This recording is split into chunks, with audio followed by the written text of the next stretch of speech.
Mas do que adianta se Ana, saindo da sua casa, viajado todo aquele trajeto e chegasse lá no momento principal, ela só chorasse e não comesse? E muitas pessoas vivendo e passando por situações semelhantes às de que Ana passava, são pessoas que já esgotaram aquilo que elas podem e como elas podem se dirigir a Deus, pedindo ou clamando por alguma coisa, e já não há mais o que falar. O que Eli via como uma oração sem palavras, na verdade era algo muito mais profundo.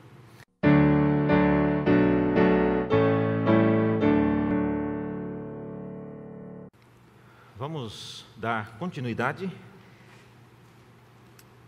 à nossa série de mensagens na vida e nos incidentes de Ana, que eu tenho chamado aqui a mulher com o espírito atribulado, atribulada de espírito. Nós já vimos várias coisas e vamos ler novamente agora no capítulo 1, a partir do verso 9. 1 Samuel, no capítulo 1, eu leio a partir do verso 9 desta feita. Diz assim a palavra do Senhor: após terem comido e bebido em Siló, estando Eli, o sacerdote, assentado numa cadeira junto a um pilar do templo do Senhor, levantou-se Ana e, com amargura de alma, orou ao Senhor e chorou abundantemente. E fez um voto, dizendo: Senhor dos exércitos, se benignamente atentares para a aflição da tua serva, e de mim te lembrares, e da tua serva te não esqueceres, e lhe deres um filho varão, ao Senhor o darei por todos os dias da sua vida, e sobre a sua cabeça não passará navalha. E demorando-se ela no orar perante o Senhor, passou Eli a observar-lhe o movimento dos lábios, porquanto Ana só no coração falava, e seus lábios se movia, porém não se lhe ouvia nenhuma. Por isso, Eli a teve por embriagada e lhe disse: até quando estarás tu embriagada? Aparta-te de ti esse vinho. Porém Ana respondeu: não, Senhor meu, eu sou mulher atribulada de espírito, não bebi vinho e nem bebida forte, porém venho derramando a minha alma perante o Senhor. Não tenhas, pois, a tua serva por filha de Belial, porque pelo excesso da minha ansiedade e da minha aflição é que tenho falado até agora. Então lhe respondeu Eli: vai-te em paz, e o Deus de Israel te conceda a petição que lhe fizeste. E disse ela: ache a tua serva mercê diante de ti. Assim a mulher se foi seu caminho e comeu, e o seu semblante já não era triste. Até aqui a palavra do Senhor. Vamos orar mais uma vez. Senhor, abra nossos olhos, ó Deus, e ajuda-nos a entender a tua palavra lida nesta hora. Dá-nos compreensão, dá-nos um coração aberto, dá-nos uma mente aguçada para perceber aquilo que precisamos entender, e ajuda-nos a obedecer aquilo que precisamos obedecer. Pedimos isso em nome de Jesus. Amém. Eu queria, irmãos, iniciar a minha mensagem nesta noite colocando duas perguntas bem focadas. A primeira delas: você acha que as pessoas conseguem realmente entender a aflição que você passa na sua alma? Quando você conversa com as pessoas, você acha que as pessoas conseguem entender realmente aquilo que passa na sua alma? Uma segunda pergunta a esse respeito também: você acha que é possível expressar com palavras e com exatidão aquilo que você está sentindo no seu coração? Às vezes, nós estamos fazendo aqui uma pesquisa, mas se formos pensar nessas duas perguntas, é bem possível que muitas pessoas que já tiveram que explicar, já tiveram que falar sobre o que estão sentindo, já se viram na dificuldade de explicar e de colocar de maneira real aquilo que de fato ele ou ela estão passando. Então, não é fácil, irmãos, não é fácil expressar de um modo que as pessoas entendam aquilo que nós estamos passando.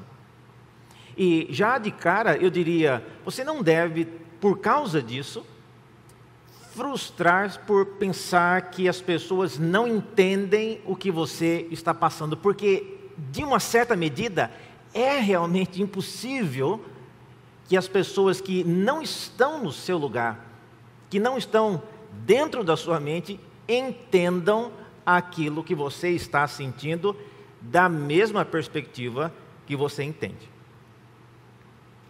Deixe-me colocar isso de uma outra maneira. Eu creio que muitos de vocês conhecem uma pintura muito famosa. Essa pintura é uma pintura chamada O Grito. Ela foi pintada por um pintor norueguês chamado Edvard Munch, em 1863. O que há de curioso nessa pintura é que o pintor é alguém muito atribulado. Ele perdeu a sua mãe e a sua irmã ainda quando criança, e o seu pai se opunha veementemente à sua carreira de pintor. E Munch, quando pintou esse quadro, um ano antes dele fazer essa pintura, ele escreveu em seu diário o que muitos estudiosos e especialistas das obras de Edvard Munch dizem ter sido o contexto em que ele pintou esse quadro. E no que ele escreveu em seu diário, ele disse o seguinte, que ele estava andando por um caminho com dois amigos, e o sol estava se pondo, quando de repente o céu tornou-se vermelho como sangue.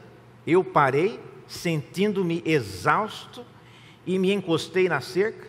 Havia sangue e línguas de fogo sobre o golfo sinuoso, azul e negro, e a cidade. E os meus amigos continuaram andando, e eu fiquei lá, tremendo de ansiedade, e senti um grito infinito que atravessava a natureza. Ou seja, essa gravura, ao invés de estar descrevendo alguém gritando, segundo o relato de Munch, essa gravura descreve alguém ouvindo um grito. E essa imagem é exatamente a imagem que ele achou para expressar a sua crise de pânico que ele teve nesse momento, que ele teve essa situação, e na mente dele ele ouvia esse grito horrível e pavoroso. Mas quando você ouve essas palavras dele mesmo, você volta a olhar para a gravura, você começa a entender um pouco e refletir sobre aquilo que ele havia falado. Semelhantemente, meus irmãos, quando nós paramos para olhar para o relato de Ana e vemos aquilo que as pessoas viam nela, como é o caso de Eli, como é o caso de Eucana, que vimos já semana passada, e comparamos com aquilo que a própria Ana descreve que ela está sentindo, a gente começa então a ter essa experiência semelhante à que tivemos ainda há pouco nesse quadro de Edvard Munch.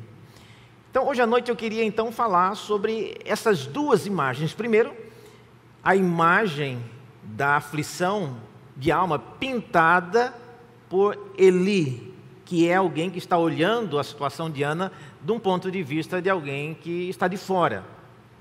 Isso talvez nos ajude a pensar um pouco sobre algumas características das pessoas com as quais nos envolvemos e percebemos que, às vezes, no máximo, tem alguma coisa de errado com aquela pessoa. Mas precisamos ir muito além e precisamos ter, às vezes, um preparo específico para isso. Mas vejamos aqui a maneira como Eli, a imagem que Eli pintou no relato que ele faz dessa mulher. Primeira coisa que a gente vê no relato de Eli é que Eli achava que Ana era uma mulher que chorava e não comia. É uma interessante essa observação que ele faz, mas não sei quantos já atinaram para isso. O principal propósito de alguém subir até o templo em Siló, o tabernáculo que estava em Siló, era de poder ter um tempo com o sacerdote naquele encontro solene, e aquele encontro consistia basicamente das pessoas se achegarem na presença de Deus, e naquele tempo, presença de Deus significava diante do sacerdote, e ali eles comiam uma refeição, uma porção que era dedicada ao Senhor, a família comia e parte daquela comida o sacerdote também provava. Era um gesto simbólico de significar que você está tendo comunhão com Deus.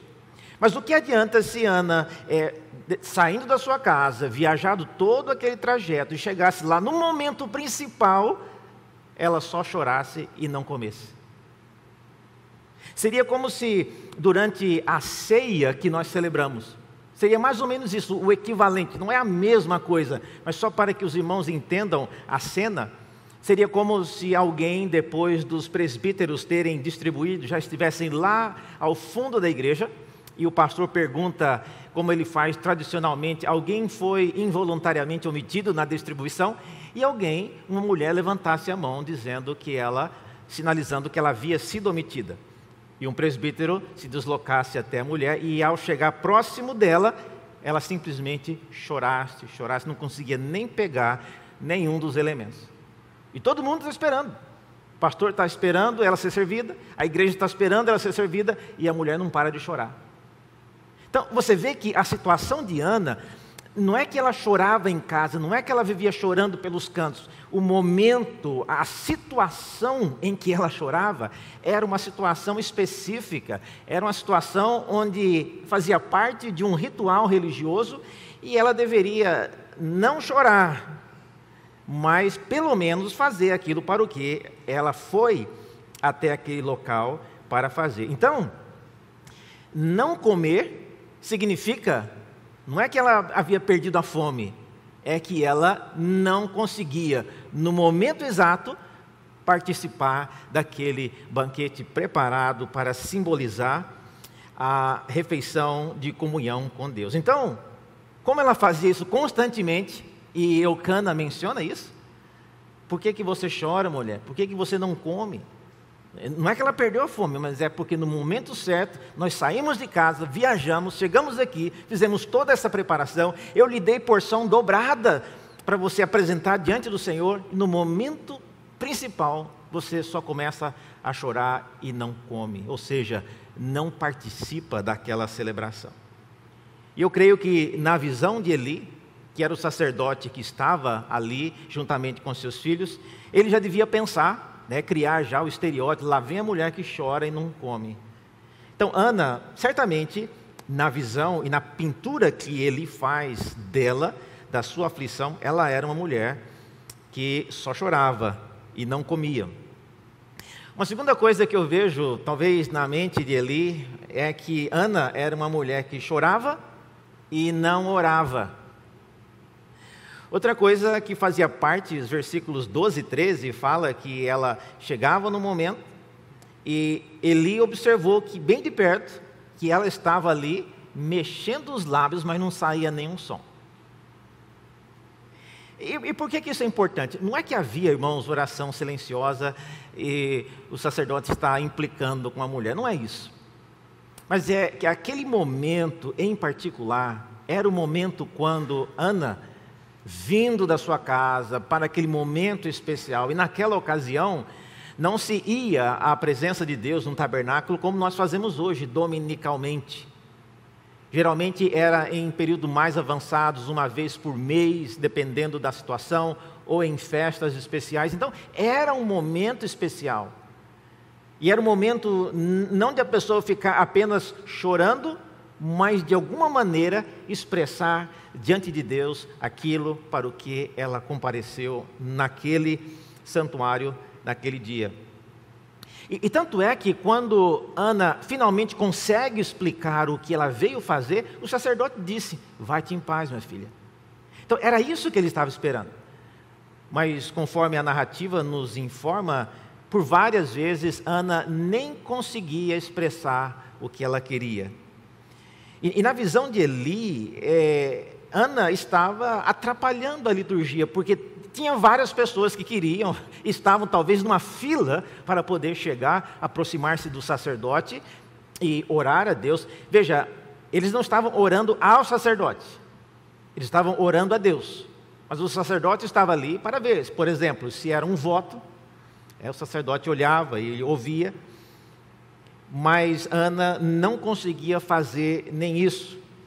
E de modo que aquilo que acontecia era algo que incomodava o sacerdote.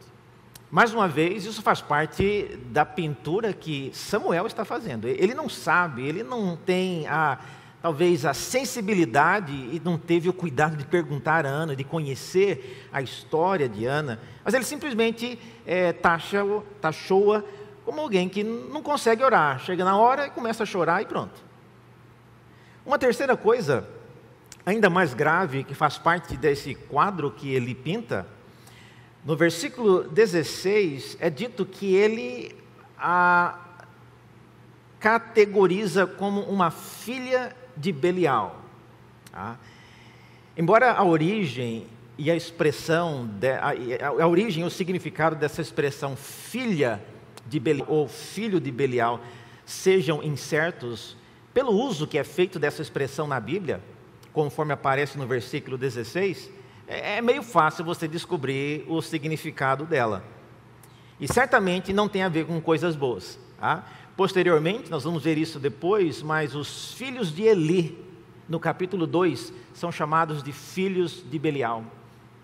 E olha, meus irmãos, os filhos de Eli, uma das características deles que a Bíblia faz é de que eram pessoas reprováveis, eram pessoas que não se importavam com o Senhor, eram pessoas que desprezavam aquilo que era trazido ao Senhor. Para vocês terem uma ideia, esses dois filhos do sacerdote, eles se deitavam com as mulheres que vinham para adorar ao Senhor ali no santuário, e o Senhor havia claramente dito a Eli sobre esses dois filhos dele, dizendo que eles estavam pecando, disse o Senhor, esses filhos seus estão pecando gravemente contra mim.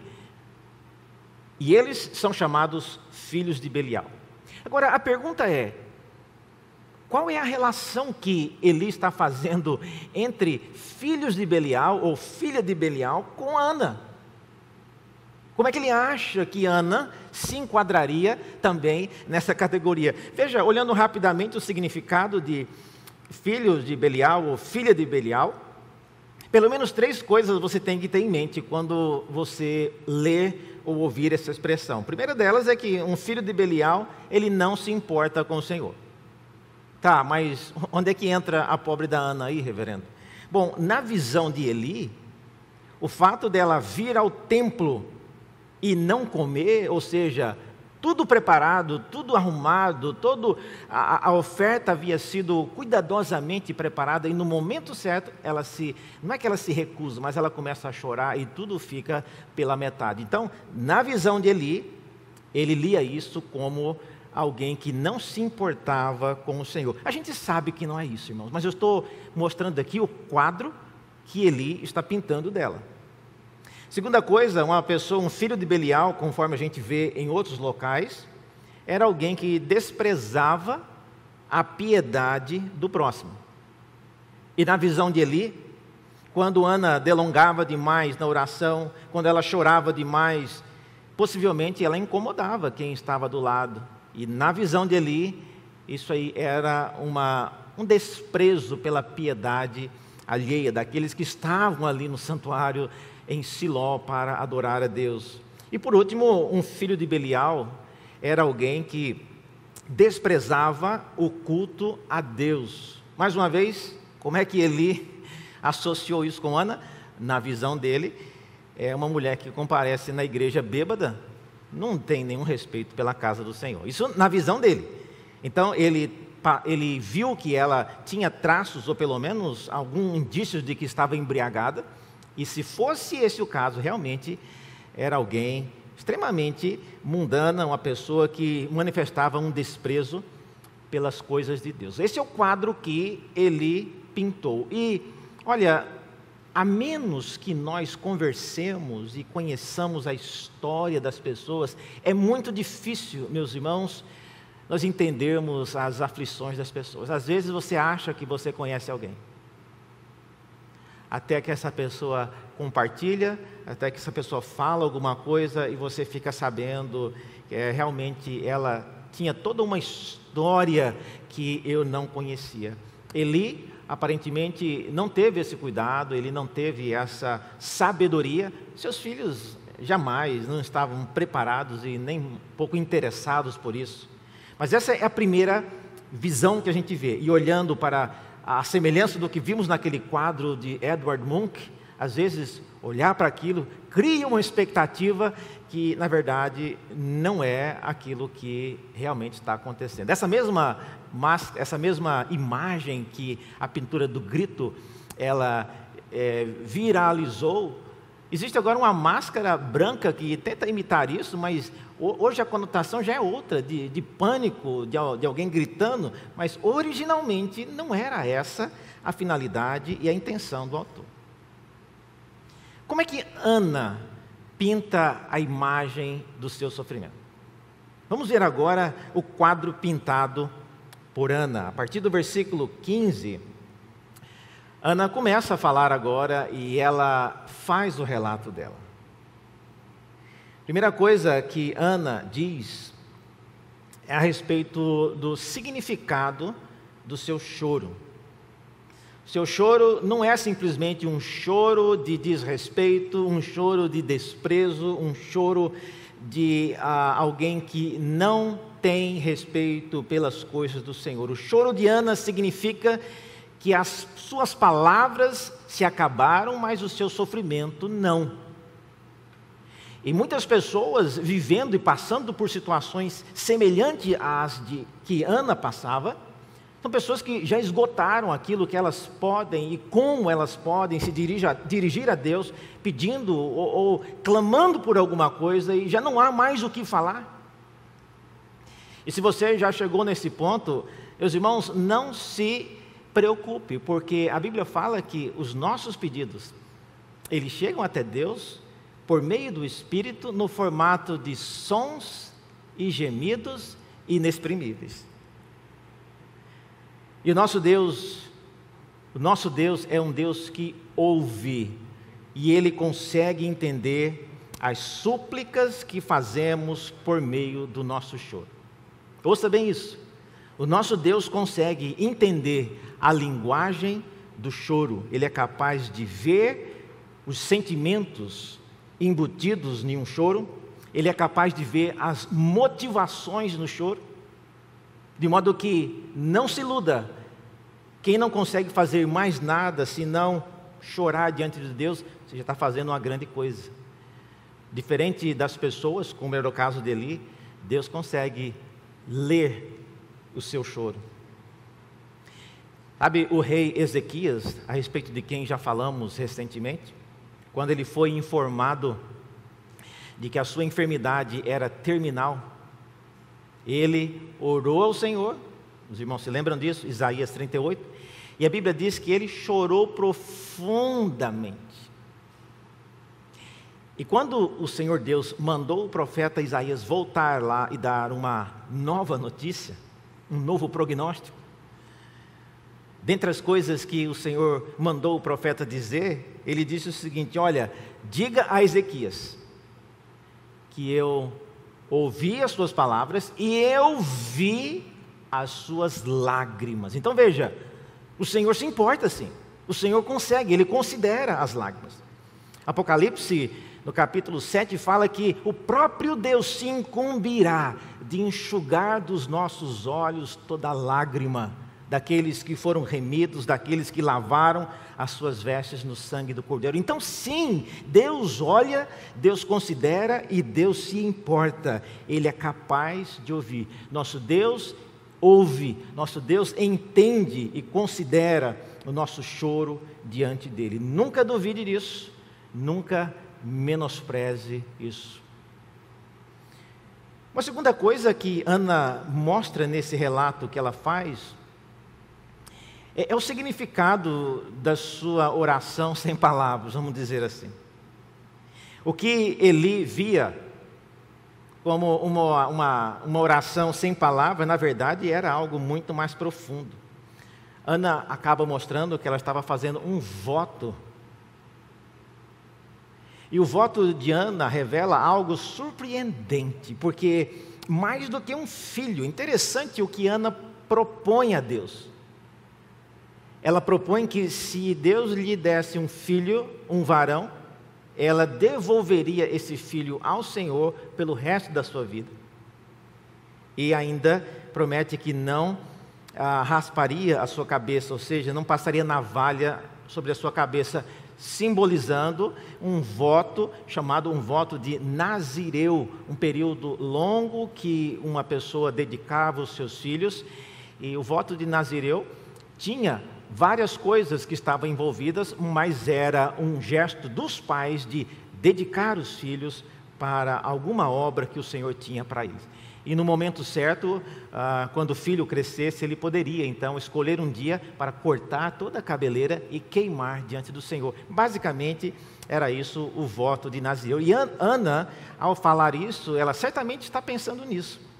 Agora, o que eu quero que os irmãos vejam é que, ao prometer que ela daria o seu filho de volta, isso mostra que a maior fonte de tristeza de Ana não era necessariamente a esterilidade, mas era o fato de ela entender que estava sendo objeto, alvo do castigo da aliança. Como eu já falei na semana passada, a esterilidade era alguma coisa que sinalizava que o povo havia se afastado do Senhor. E a pessoa estéril, no caso a mulher estéril, não, ela pessoalmente poderia não ter nada, ou especificamente por causa daquilo, não era culpa dela em particular, mas Deus levantava pessoas para servir de testemunho, para servir de lembretes para uma geração de que o povo em geral havia se esquecido dele.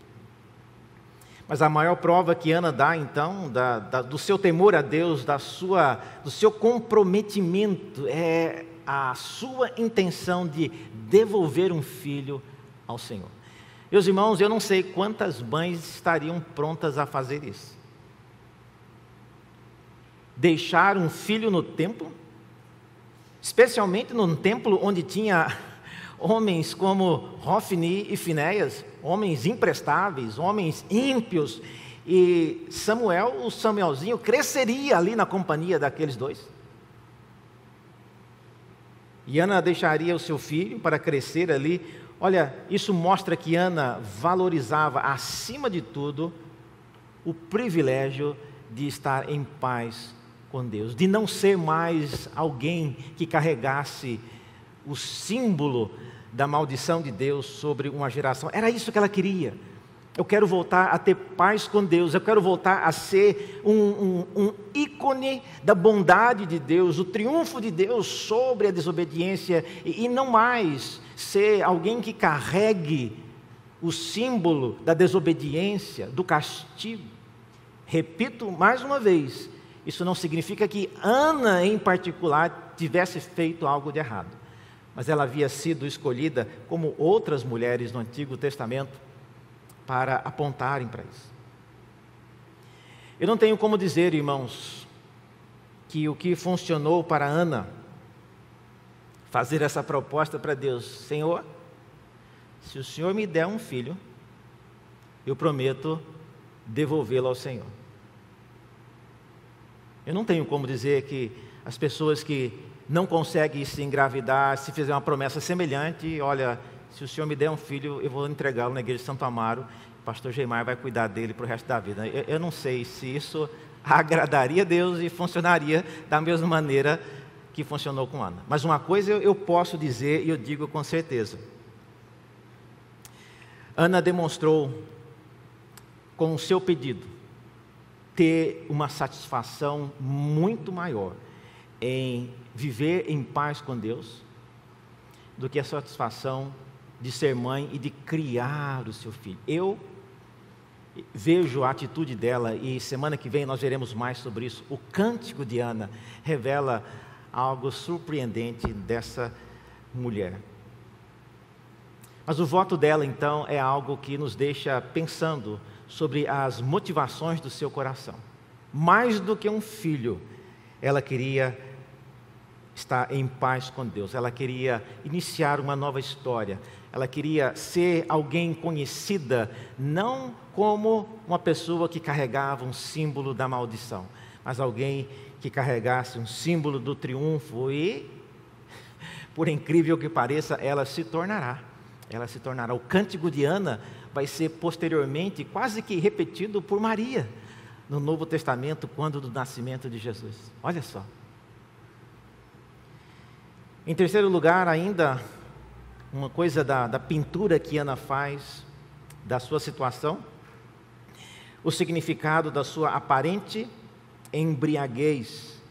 Aquilo que Eli via como embriaguez, Ana via como um grande momento de conquista. Por que eu penso isso? Sabe, irmãos, o choro de Ana, nessa ocasião, foi um choro diferente. Porque nesse dia, ela de fato conseguiu comer e conseguiu falar, o que ela não conseguia há muito tempo. Ela se dirigia até o santuário em Siló e no momento certo ela começava a chorar e não conseguia finalizar aquele processo, a cerimônia. Mas nesse dia ela conseguiu. E o seu choro já não era mais somente um choro de tristeza, de desespero, de pânico de alguém com a alma aflita, mas já era um choro já tomado por certa alegria. E Ana ainda não estava grávida, mas ela já conseguia transformar parte da sua aflição em algo que fosse e que representasse aspectos da sua fé. Conclusão: o que nós podemos aprender disso e levar para nós hoje? Gostaria de dividir essa conclusão em duas partes. Uma conclusão para aqueles que querem ajudar pessoas com a alma aflita, e uma parte dessa conclusão para os que vivem com a alma aflita. Então, em primeiro lugar, aos que querem ajudar os de alma aflita. Como é que é possível nós deixarmos de ter um olhar como o de Eli e termos um olhar como o de Ana? Eu deixo aqui algumas dicas. Primeiro, não pergunte a pessoas com alma aflita como que você está.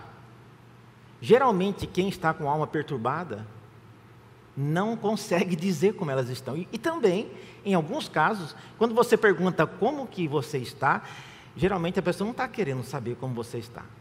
Porque se você realmente fosse contar como que você está, certamente ela diria: não, eu queria só saber se você está bem. E você começa a descrever todo um cenário. Então, geralmente, a famosa frase: e aí, como você está? Não é a melhor maneira de você abordar uma pessoa aflita de alma. E mesmo porque uma pessoa aflita de alma geralmente não consegue expressar como ela está. E você perguntar como ela está vai causar talvez ainda mais aflição. Segunda coisa, evite propor soluções que se baseiem em comparações com aspectos externos. Eu conheço uma pessoa que fez isso e funcionou. Geralmente o que funciona para um, não necessariamente funciona para outro. E eu não preciso nem argumentar que cada um de nós somos diferentes. Então considere isso. Soluções de rodo, soluções em pacote, serviu para uma geração, então serve para você também. Não, nem sempre isso é o caso. Eli estava ali categorizando Ana como a filha de Belial, certamente pela experiência que ele tinha, certamente algumas mulheres viam de fato e se embebedavam e compareciam perante o Senhor, mas não era o caso de Ana. Então evite propor soluções que se baseiem em comparações. Eu já ouvi falar que se fizer isso, aquilo outro vai dar certo, né? Cuidado com isso.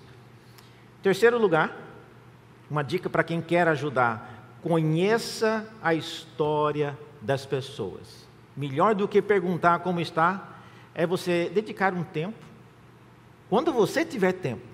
Não vai perguntar sobre a história da pessoa se você tem 5 minutos para ouvir.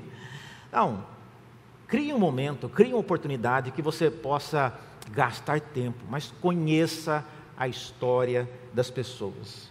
Eli não conhecia, aparentemente também não queria conhecer a história de Ana, mas o nosso Deus queria que nós conhecêssemos, e por isso a história de Ana está hoje na Bíblia e serve de instrução para todos nós.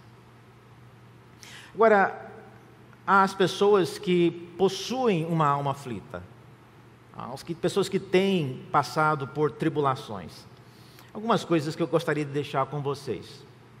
Primeiro, olha, ninguém jamais conseguirá ver a sua aflição da perspectiva que você vê.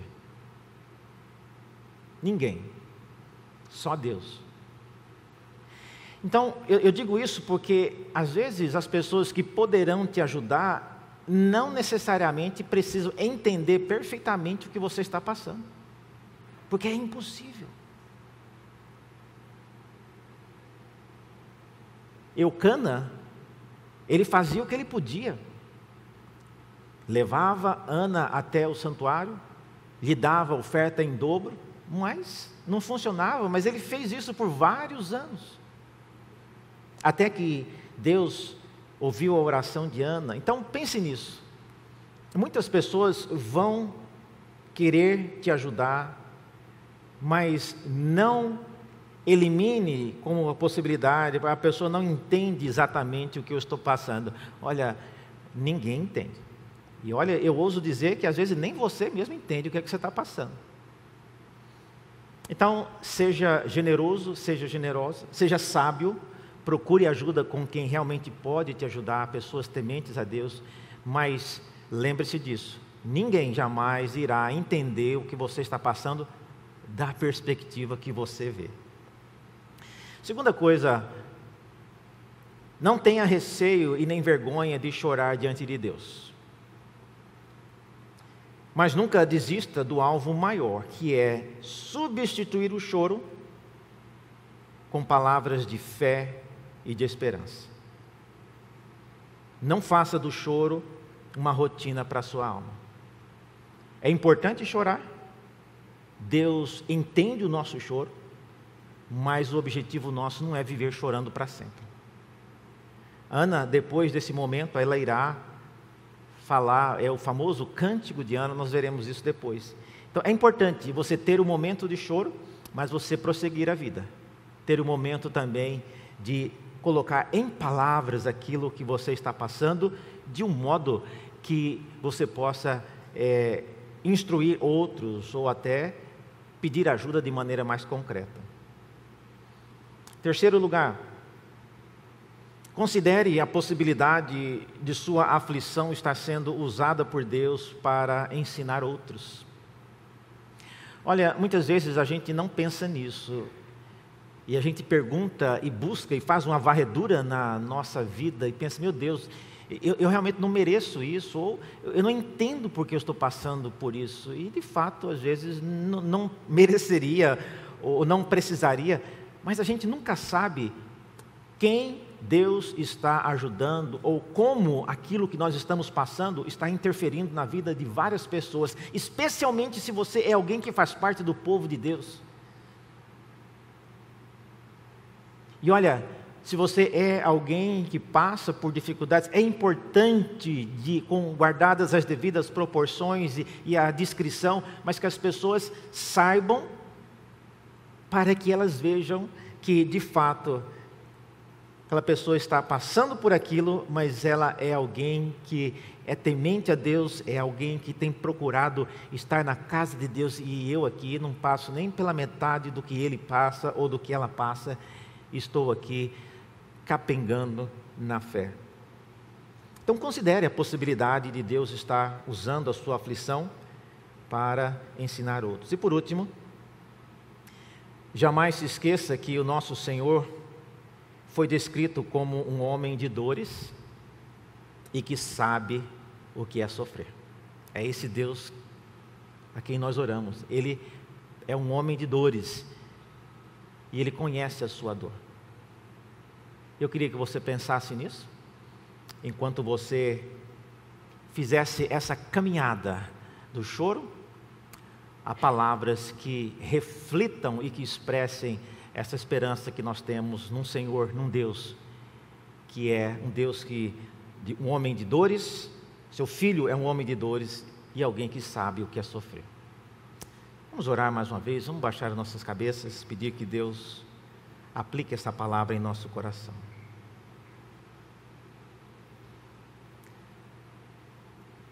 Senhor, ajuda-nos a pensar nessas coisas de um modo que possamos migrar, possamos crescer em maturidade, tanto para ajudar as pessoas, como para lidar com a nossa própria aflição. Não nos deixe, ó Deus, estarmos presos num ciclo interminável de choro, que não caminhe, que não progrida para testemunhos de fé. E nós pedimos isso, Senhor, porque sabemos que o Teu Filho foi um homem de dores. E Ele sabe, ó Deus, o que temos passado, Ele sabe cada situação, Ele conhece a intimidade de cada um de nós. E queremos pedir que o Senhor, então, nos ajude a sermos homens e mulheres que estendam a mão e que sejam capacitados a ajudar outros. E que também o Senhor ajude diretamente aqueles que têm passado por situações semelhantes à que Ana passou. Eu oro e peço isso em nome de Jesus. Amém.